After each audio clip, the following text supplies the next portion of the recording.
Hello and welcome back to The Dungeon, a YouTube channel dedicated to all things related to crafting for tabletop games. In this two-part video, I'm going to show you guys how I crafted my gargantuan worm for one of my games. The concept used in this video can be used to craft any type or number of worms, whether it be a purple worm, a frost worm, a hell worm, or whatever kind of gargantuan or ginormous worm you need for your games, or just want to craft for, I don't know, a dune-based diorama. So let's jump right into it. So the first thing I did was create the cardboard armature for my worm.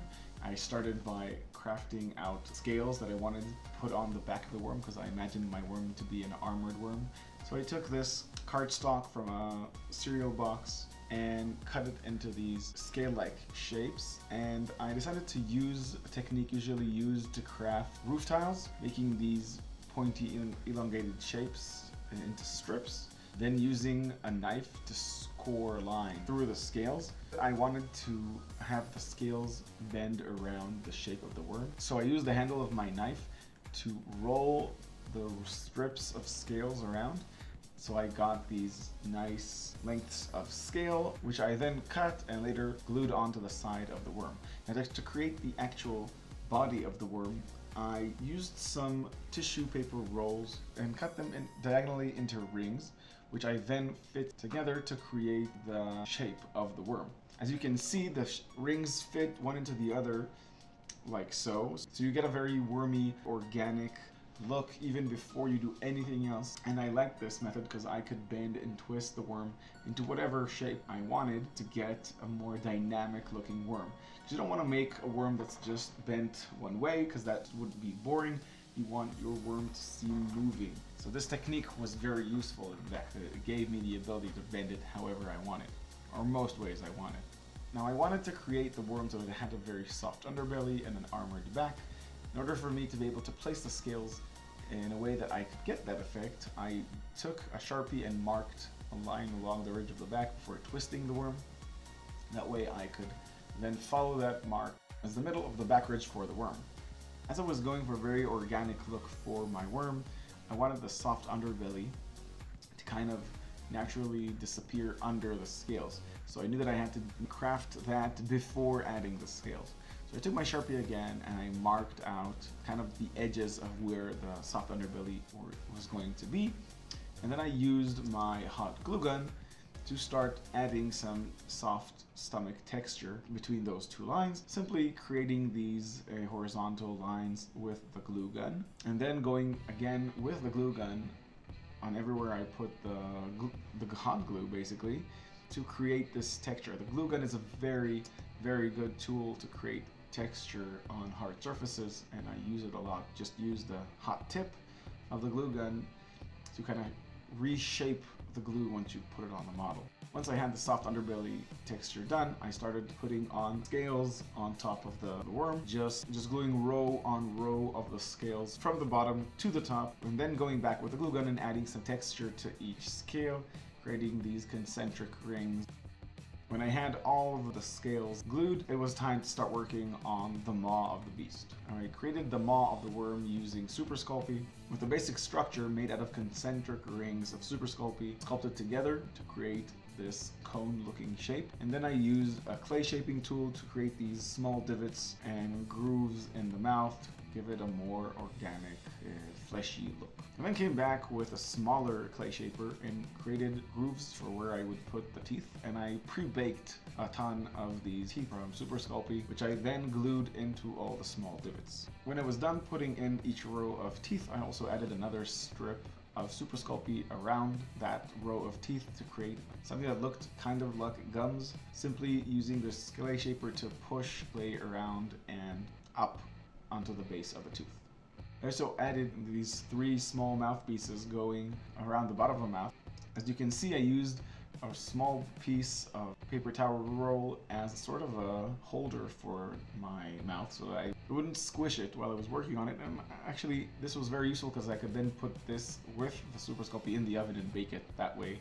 Before we go any further, take a second to hit that subscribe button below and like or add a comment about how awesome this worm mouth is, because it really is awesome.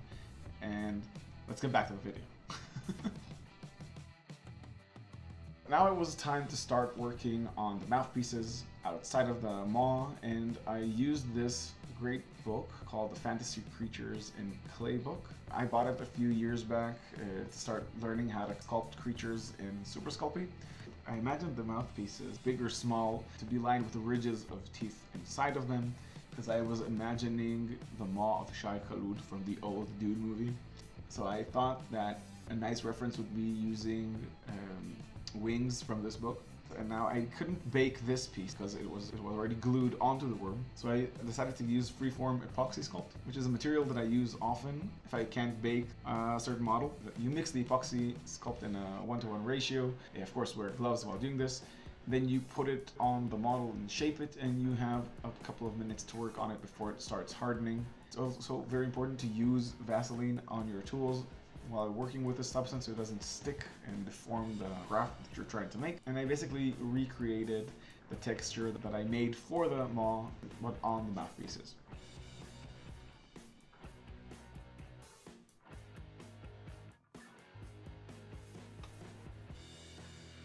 Once the freeform was fully cured and the maw was baked, it was time to hot glue the mouth in place, just like you can see here.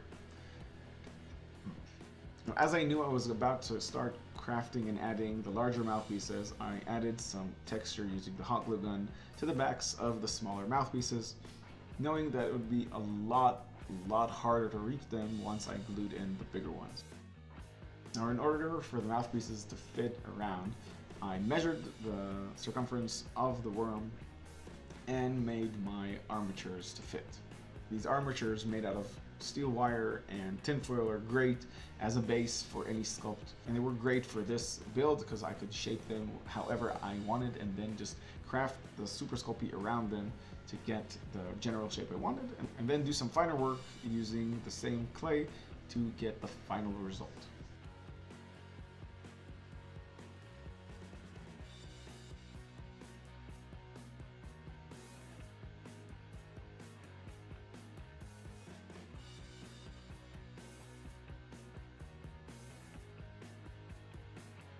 This was the time where my daughter came into my den and was shocked to see that her father was creating a giant worm.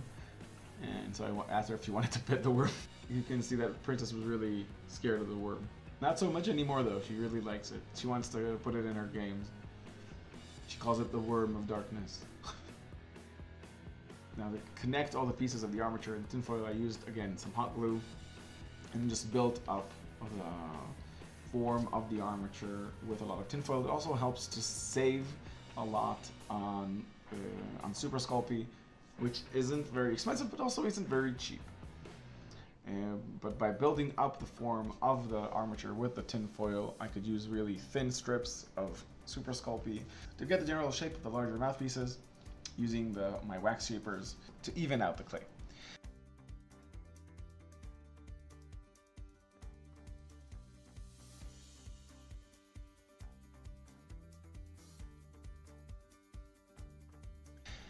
I then marked out where I wanted the ridges to be and started adding strips of clay front of the mouth, just recreating the textures that I made for them all.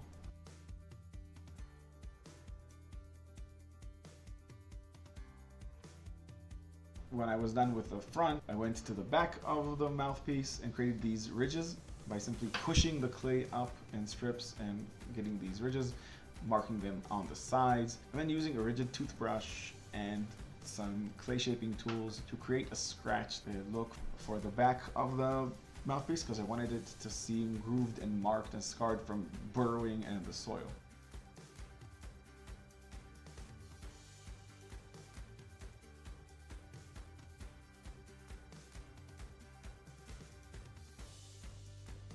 When I was done sculpting the mouthpieces, I went ahead and brushed them with some IPA or isopropanol just to sharpen the texture and get rid of tiny bits of clay that might be left over from the texturing, and went ahead and glued them to the model. And I decided to have a 1 at the bottom and 2 at the top spread for these mouthpieces, giving it a weirder less expected look than you look at a modern day worm. And then I came back with some scales and added scales to the worm, up to the head and around the base of the mouthpieces. When it was done, it seemed to me like I needed some larger armor pieces for the back, so I crafted some of these large diamond-shaped pieces and glued them to the back, creating a secondary ridge of armor going all the way up the worm, and used my glue gun to add some texture to the top of these scales. Now yes, creating texture with a glue gun can be messy and leaves a lot of these stringy bits, but you can then use a lighter to just burn those off, so don't be afraid of using a glue gun to create texture on your models. When I was done with the scales, it was time to sculpt some tentacles for my creature, because what weird, scary abomination doesn't have tentacles? To do this, I used my roll maker from Green Stuff, and I simply rolled out some balls of Super Sculpy into even-sized snakes, and used two different sizes of my roller maker set in straight angles to each other, and then just rolled the snake between them. This gives it a kind of a scaly look. I then put each tentacle on a piece of steel wire and bent it around an armature so that I could bake them all together, having them set in the shape I wanted. When they were baked, I took out the steel wire, heated it up with my lighter, and simply pushed it into the hot glue holding the mouth inside the worm, which was actually a very nice idea, and let me play around with the tentacles, getting them set exactly how I wanted. Once they were fitted in, I came back with some green stuff and created the gummy flesh holding the tentacles and mouthpieces together to the mouth. When I was done unifying the separate parts of the mouth with the green stuff, it was time to work on the base and the way the worm would connect to the base. So I cut out a round piece of MDF and beveled and sanded its edges, and cut the body of the worm so that it would seem to be actually popping out of the base, having the curve kind of working out of the base. If you want to see how I finished the project and finished the base and colored and painted the worm, that would be in the second part of the video, which will be coming out next week. And if this is a lot later than that, I will add a link at the bottom here to that video. I hope you enjoyed the video and found it interesting. If you did, please like, share, and subscribe. And if you really enjoyed my content and want to support my channel and the things that I do, consider supporting me on Patreon. The link is down below. And that's it. As always, thank you very much to Maria, Noah, and my long-standing Patreons. Your support is what keeps the lights in my workshop running, and I am ever so grateful for it. That's it for this week, and I'll catch you on the next one. Bye!